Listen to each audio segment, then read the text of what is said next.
You guys did it. I'm so proud of you. You made it to the last chapter.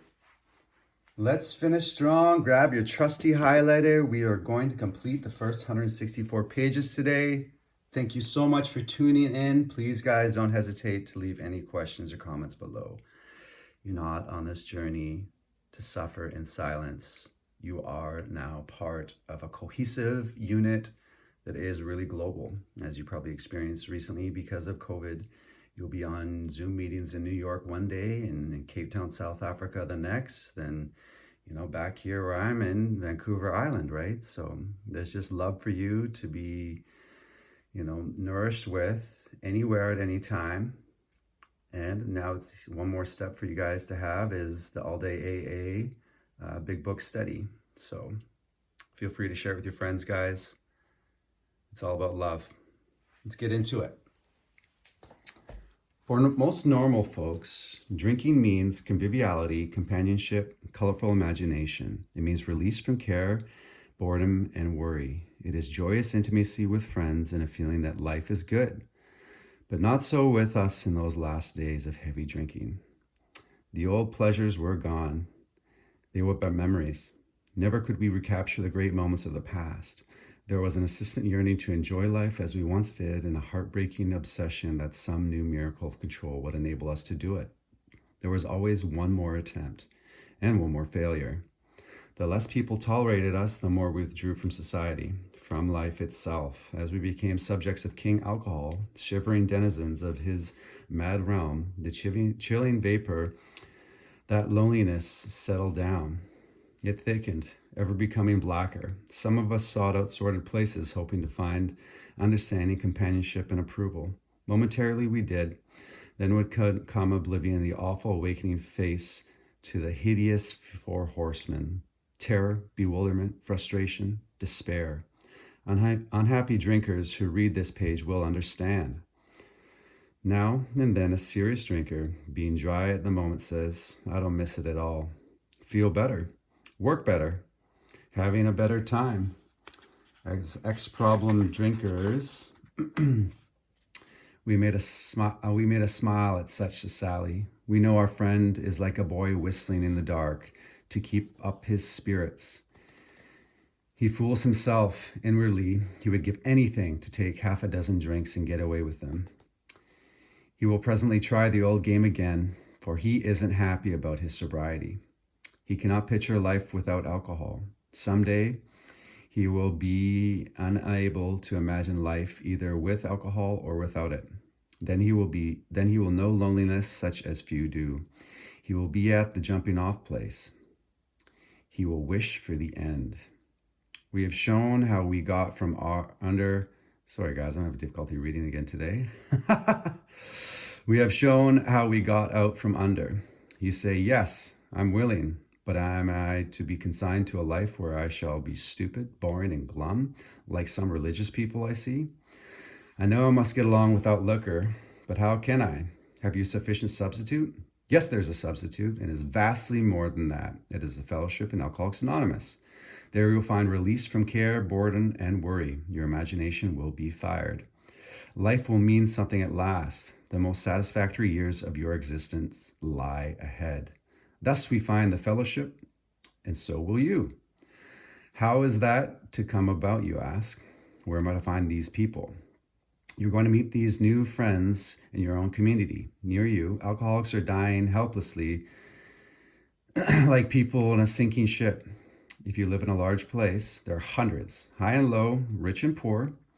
These are future fellows of Alcoholics Anonymous. Among them, you will make lifelong friends. You'll be bound to them with new, wonderful ties, for you will escape disaster together, and you will commence shoulder to shoulder your common journey. Then you will know what it means to give of yourself, that others may survive and rediscover life. You will learn the full meaning of love thy neighbor as thyself. It may seem incredible that these men are to become happy, respected, and useful once more. How can they rise out of such misery, bad repute, and hopelessness? The practical answer is that since these things have happened among us, they can happen with you. Should you wish them above all else and be willing to make use of our experience, we are sure they will come. The age of miracles is still with us. Our own recovery proves that. Our hope is that when this chip of a book is launched on the world tide of alcoholism, defeated drinkers will seize upon it to follow its suggestions. Many, we are sure, will rise to their feet and march on. They will approach still other sick ones, and fellowships of Alcoholics Anonymous may spring up in each city and hamlet, havens for us, for those who must find a way out. In the chapter Working with Others, you gathered an idea of how we approach and aid others' health. Suppose now that through several families you've adopted this way of life. You will want to know more about how to proceed from that point. Perhaps the best way of treating you to a glimpse of your future will be to describe the growth of the fellowship among us. Here's a brief account. Years ago, 1935, one of our number made a journey to a certain western city. From a business standpoint, his trip came off badly. Had he been successful in his enterprise, he would have been set on his feet financially, which at the time seemed vitally important. But his venture wound up in a lawsuit and bogged down completely. The proceeding was shot through with much hard feeling and controversy. Bitterly discouraged, he found himself in a strange place, discredited and almost broke, still physically weak, and sober for a few months. He saw that his predicament was dangerous. He wanted so much to talk with somebody, but whom? One dismal afternoon, he paced a hotel lobby, wondering how his bill was to be paid. At one end of the room stood a glass-covered directory of local churches. Down the lobby, a door opened to an attractive bar. He could see the gay crowd inside, and there would find companionship and release. Unless he took some drinks, he might not have the courage to scrape an acquaintance and would have a lonely weekend. Of course he couldn't drink. But why not sit hopefully at a table, a bottle of ginger ale before him? After all, had he not been sober 6 months now? Perhaps he could handle, say, 3 drinks? No more. Fear gripped him. He was on thin ice. Again, it was the old insidious insanity, that first drink. With a shiver, he turned away and walked down the lobby to the church directory. Music and gay chatter still floated to him from the bar. But what about his responsibilities, his family, and the men who die because they would not know how to get well? Ah, yes, those other alcoholics. There must be many such in this town. He would phone a clergyman. His sanity returned, and he thanked God. Selecting a church at random from the directory, he stepped into a booth and lifted the receiver. His call to the clergyman led him presently to a certain resident of the town who, though formerly able and respected, was then nearing the nadir of alcoholic despair. It was the usual situation. Home in jeopardy, wife ill, children distracted, bills in arrears, and standing damaged. He had a desperate desire to stop, but saw no way out, for he had earnestly tried many avenues of escape. Painfully aware of being somehow abnormal, the man did not fully realize what it meant to be an alcoholic. When our friend related his experience, the man agreed that no amount of willpower he might muster could stop his drinking for long. So it's not saying your willpower can't stop yourself, but what it's going to say in the big book is that there are always a time when that willpower creates a blank space of the mind where the willpower fails you and you need something more powerful than yourself to sort of intervene and sort of bring you back to your senses. And that's been my experience too. He told how he lived in constant worry about those who might find out about his alcoholism. He had, of course, the familiar alcoholic obsession that few knew of his drinking. Why, he argued, should he lose the remainder of his business, only to bring about still more suffering to his family by foolishly admitting his plight to people from whom he'd made his livelihood? He would do anything, he said, but that. Being intrigued, however, he invited our friend to his home. Sometime later, and just as he thought he was getting control of his liquor situation, he went on a roaring bender. For him, this was the spree that ended all sprees. He saw that he would have to face his problems squarely, that God might give him mastery.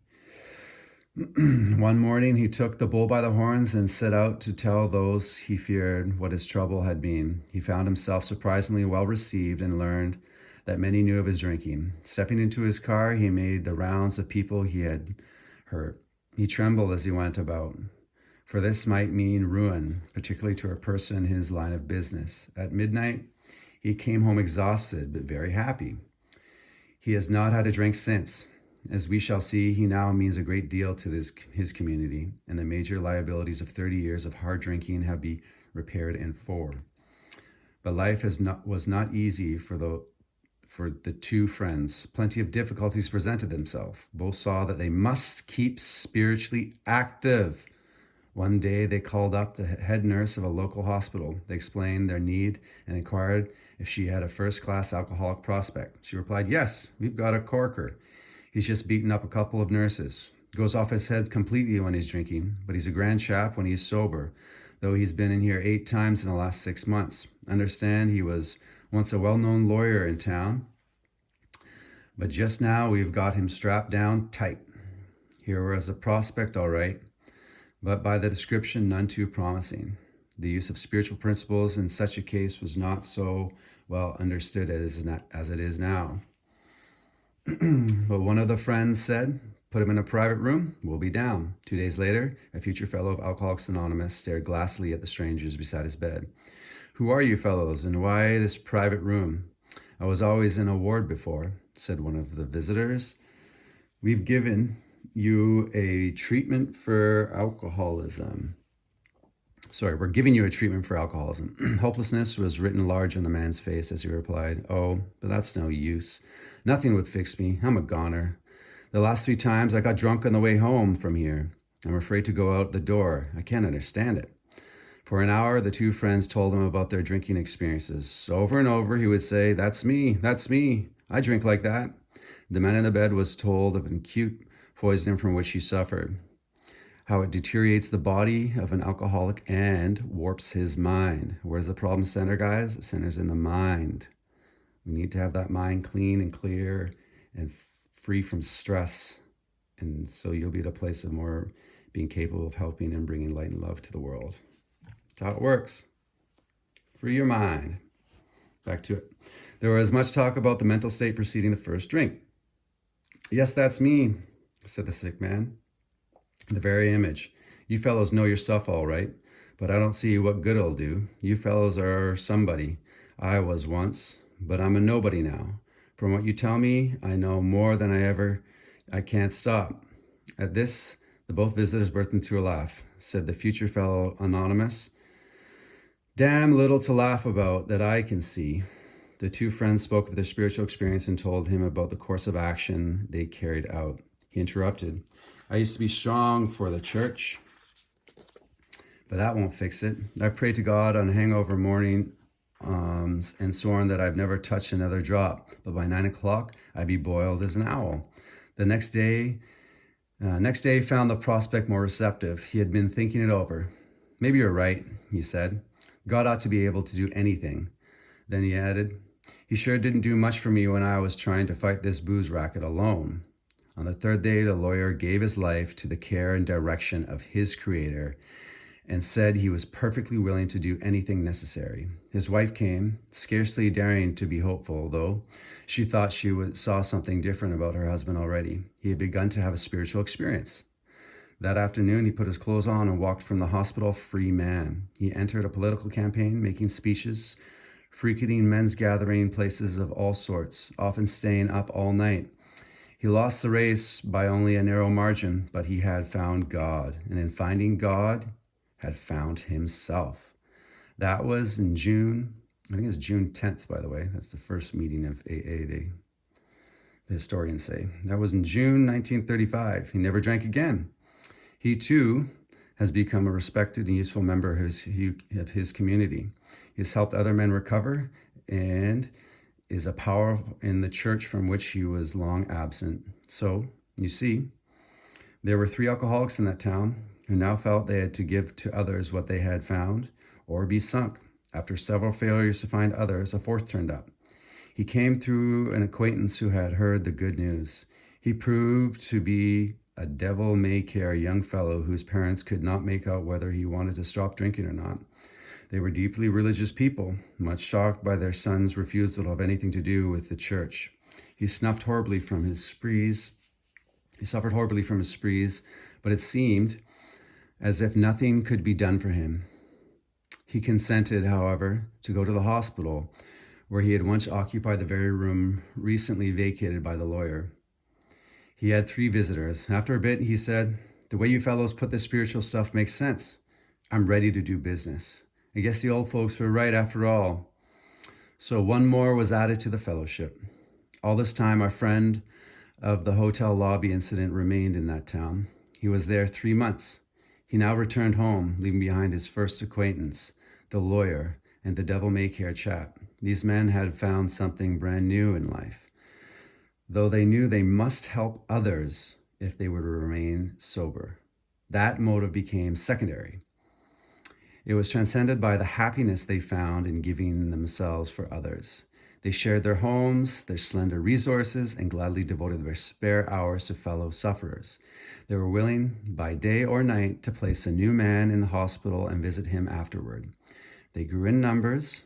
They experienced few distressing failures, but in those cases, they made an effort to bring the man's family into a spiritual way of living, thus relieving much worry and suffering. A year and 6 months later, these 3 had succeeded with 7 more. Seeing much of each other, scarce an evening passed that someone's home did not shelter a little gathering of men and women, happy in their release and constantly thinking of how they might present their discovery to some newcomer. In addition to these casual get-togethers, it became customary to set apart one night a week for a meeting. There goes AA meetings, right? Doesn't talk too much about that in the book, but it says right there on the bottom line.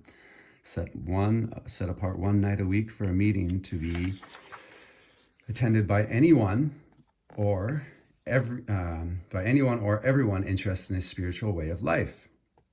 You notice it talks about the spiritual way of life and not focusing on any sort of drugs or alcohol. It's applicable to us all, I think. Aside from fellowship and sociability, the prime object was to provide a time and place where new people might bring their problems. Outsiders became interested. One man and his wife placed their large home at disposal of this strangely assorted crowd. This couple has since become so fascinated that they have dedicated their home to the work. Many a distracted wife has visited this house to find loving and understanding companionship among women who knew their problem, to hear from the lips of their husbands what happened to them, to be advised of how her own wayward mate might be hospitalized and approached when next he stumbled. Many a man, yet days from his hospital experience, has stepped over the threshold of that home into freedom. Many an alcoholic who entered there came away with an answer.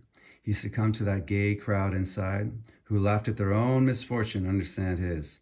Impressed by those who visited him at the hospital, he capitulated entirely when, later, in an upper room of this house, he heard the story of some man who experienced closely tallied with his own. The expression of the faces of the women, that indefinable something in their eyes of the men, the stimulating electric atmosphere of the place conspired to let him know that there was haven at last.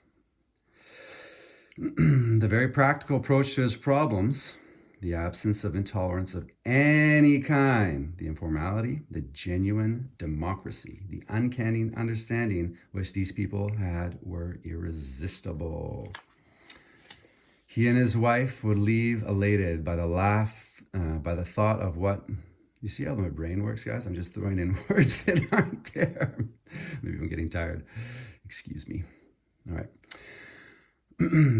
Wife would leave elated by the thought of what they could now do for some stricken acquaintance in his family. They knew they had a host of new friends. It seemed they had known these strangers always. They had seen miracles, and one was to come to them. They had visioned the great reality, their loving and all-powerful Creator. Now this house will hardly accommodate its weekly visitors, for they number 60 or 80 as a rule. Alcoholics are being attracted from far and near. From surrounding towns, families drive long distances to be present. A community 30 miles away has 15 fellows of Alcoholics Anonymous. Being a large place, we think that someday its fellowship will number many hundreds. How about many millions, guys, the way it is today in 2020? But life among Alcoholics Anonymous is more than attending gatherings and visiting hospitals, cleaning up old scrapes, helping to settle family differences, explaining the disinherited son to his irate parents, lending money and securing jobs for each other when justified. These are everyday occurrences. No one is too discredited or sunk too low to be welcomed cordially. If he means business, social distinctions, petty rivalries, and jealousy, these are laughed out of countenance. Being wrecked in the same vessel, being restored and united under one God, with hearts and minds attuned to the welfare of others. I love that. Doesn't matter what you look like. If you're driving a Benz, Maybach, you're walking, you got a broken bike, you got one leg, it doesn't matter. Guess what? How are you going to help somebody else? How are you going to bring light and love into the world? That's where the mind needs to go. Under only slightly different conditions, the same thing is taking place in many eastern cities. And one of these, there's a well-known hospital for the treatment of alcoholics and drug addiction. 6 years ago, one of our number was a patient there. Many of us have felt for the first time the presence and power of God within its walls. We are greatly indebted to the doctor in attendance there, for he, although it might prejudice his own work, has told us of his belief in ours. Every few days, this doctor suggests our approach to one of his patients. Understanding our work, he can do this with an eye to selecting those who are willing and able to recover on a spiritual basis. Many of us, former patients, go there to help. Then, in this eastern city, there are informal meetings such as we have described to you, where you may now see scores of members. There are the same fast friendships. There's the same helpfulness to one another as you find among our Western friends. There's a good bit of travel between East and West, and we foresee a great increase in this helpful interchange. Someday, we hope that every alcoholic who journeys will find a fellowship of Alcoholics Anonymous at his destination.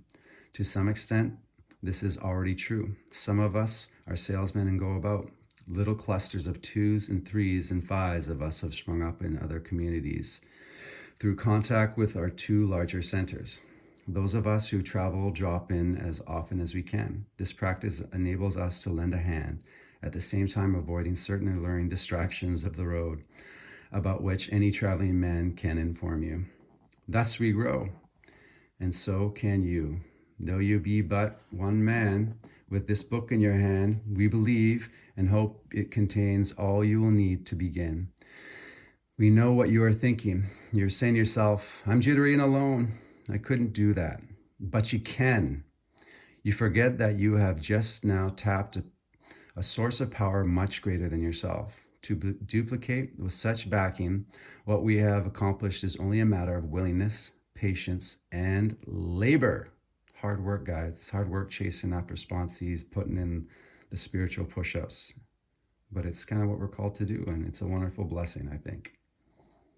So don't shortchange yourself by not getting a lot of sponsees, because you'll find it'll be a huge blessing, and they'll keep you sober. They have for me. Back to it.